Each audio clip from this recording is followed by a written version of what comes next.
And a group of Israeli military veterans are attempting to expose the reality of living in Israeli-occupied territories. But some accuse the organization, which calls itself Breaking the Silence, of posing a threat to the country. These are the people with the Hamas behind them, trying to endanger the core existence of the State of Israel. And among other things, the group has claimed Israeli soldiers deliberately targeted Palestinian civilians during the 2014 Gaza conflict. The instructions are to shoot right away, be they armed or unarmed, no matter what. The working assumption states anyone located in the areas the IDF took over is not considered a civilian. If you shoot someone in Gaza, it's cool, no big deal. But the organization believes its mission is essential to stop the current violence in the region by helping to end military occupation. Breaking the Silence is an organization that collects testimonies from soldiers in order to expose the reality of occupation and that way somehow fight it. Israeli soldiers, the Israeli army, is controlling the Palestinian people through the barrel of the gun. Bringing more guns and more tanks and building higher walls will not bring us security. The only thing that will bring us security is ending the military occupation. Now, Breaking the Silence has received angry responses from Israeli ministers. The activities of Breaking the Silence have slandered Israel abroad, and they have made it their goal to hurt their brothers who defend us. Breaking the Silence should be barred from any IDF events. This is hypocrisy and deceitful propaganda against IDF soldiers and the State of Israel. But Breaking the Silence members say politicians who criticize their efforts are themselves a danger to democracy.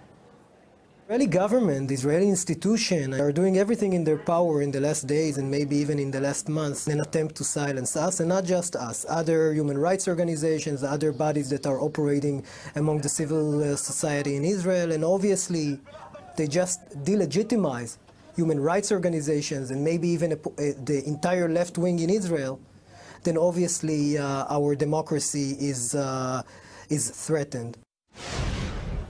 Germany has threatened to launch legal action against EU members who refuse to accept the mandatory quotas of refugees. There is no other way of doing it. It will be resolved through the appropriate legal channels. The plan to distribute asylum seekers among EU member states based on GDP and other economic factors was introduced half a year ago, but it was met with staunch opposition from at least 10 countries, and here's how they reacted.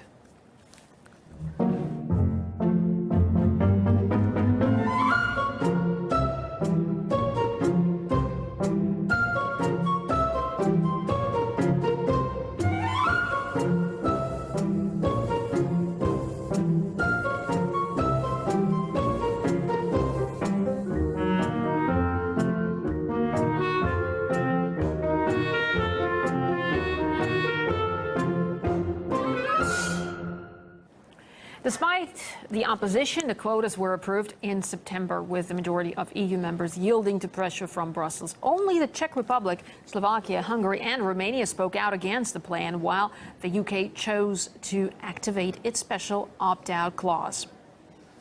Well, even though countries agreed to participate in the migrant relocation scheme, some nations are still trying to find ways to stem the flow of asylum seekers.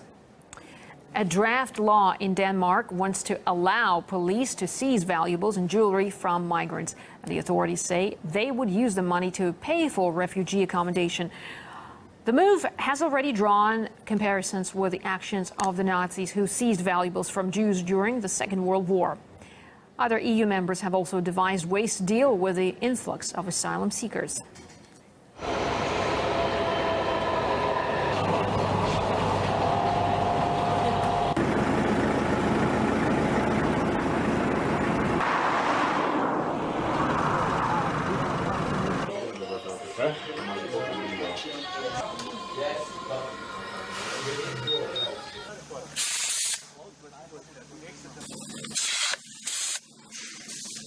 Well, we asked a number of experts what's behind the drive of EU states to come up with their own methods of tackling the migrant crisis.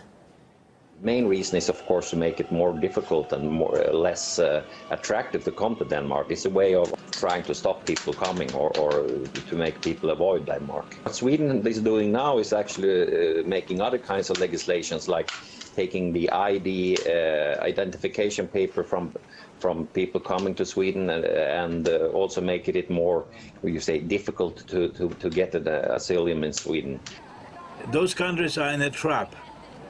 They went into the scenario of EU knowing that Germany is the strongest EU force, strongest economy in Europe, so they use open threats to get through with their quota ideas, as well as other activities and other problems which split the EU. After a short break, the FIFA president's reaction to his 8-year ban from football. Do stay with us.